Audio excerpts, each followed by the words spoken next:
Žinai, dabar pašnekėjom apie tokius jau gentainių laikus, Taip. bet aš pagalvojau iš tiesų, tai kiek mūsų civilizacija savotiškai daug ir prisidėjo prie to, kad vyrai nebeišlaiko natūralios įtampos. Dėl to, kad, nėra natūralios grėsmės dabar. Iš esmės sumažina tokią realią grėsmę, ne, tą tokią gynybinę, ne?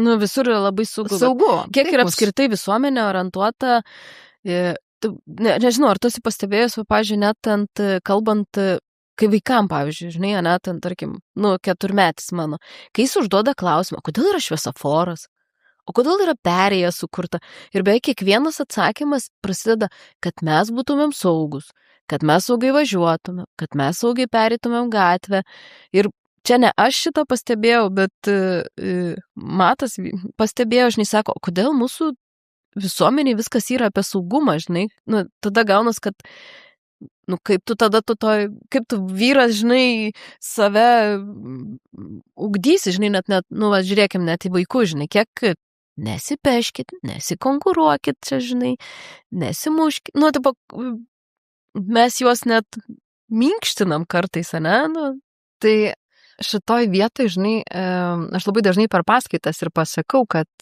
kaip tik, o gal leiskim būti vaikam kartais šiek tiek nesaugiems, ypatingai berniukams. Gal neužslopinkime tos prigimtinės, tokios noro kažkokios peržengti ribą, nes mes visi tai gimstame su baime, mes atsinešam prigimtinę baimę. Bet tam, kad ją ugdytumėm į drąsą, mes nesukuriame sąlygų. Ką mes sukuriame? Mes kaip tik šiltnamio tokį efektą padarom, kad visur būtų saugu, nepūstų joks vėjelis, ne? Ir kai gyvenime... Ragauk šito, ne. Taip, ir kai iš tikrųjų gyvenime pradeda siautėti vėjas, audra, kas įvyksta? Kapitonas be patirties. Visiškai pasimetimas.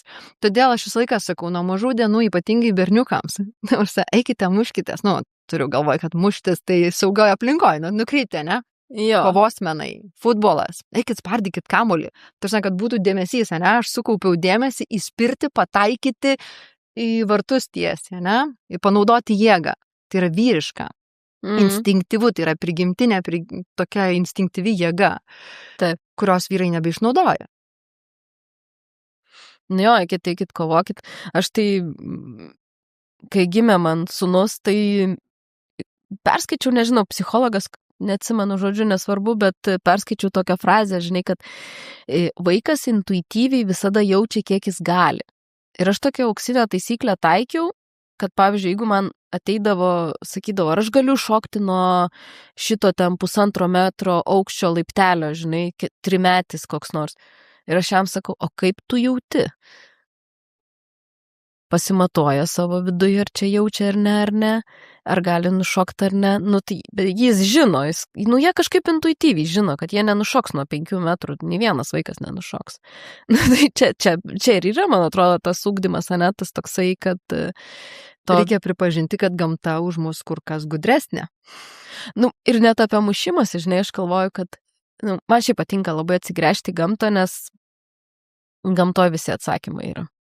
Ir žiūrint, nežinau, bet kokį gyvūną, liūtukai, tigriukai, jie ką daro maži, jie mušas, ten kandžiojasi, mokinasi, pas juos tai yra labai natūralu, nes per tai jie mokinasi, nežinau, ugdo save. Nes tai visiškai natūralu. Šiaip gamta tai ir yra dėsninga tuo, kad tie prigimtiniai instinktyvūs dalykai, jie yra neužslopinti. Kad ir kokia būčiau dėkinga civilizacijai, kai kuriuos dalykus labai labai stipriai užslopino. Ko pasiekoje mes dabar turime daug stiprių moterų ir dėja daug atsipalaidavusių vyrų. Atsipalaidavusių, taip pasakykime. Politkorektiškai. Vyrų.